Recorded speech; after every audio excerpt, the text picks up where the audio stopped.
Sinubukan ko siyang gawin dahil na-curious ako dito sa video na to kung bakit na-hold ng dulo ng stick tong bigat ng martilyo na nakatali dito.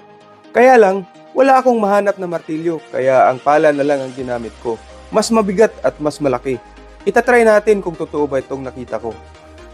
At narito na nga ang mga kakailanganin nating mga gamit, ang pantali, ang stick at ang pala na to.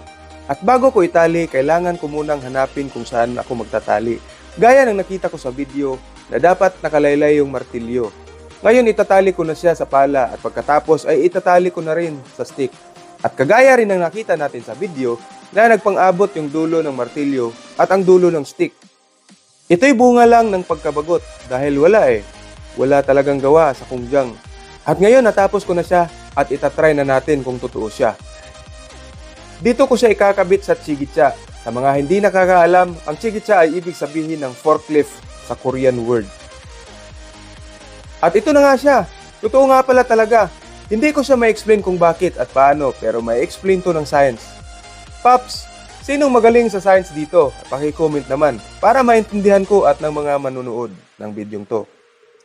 Ingat!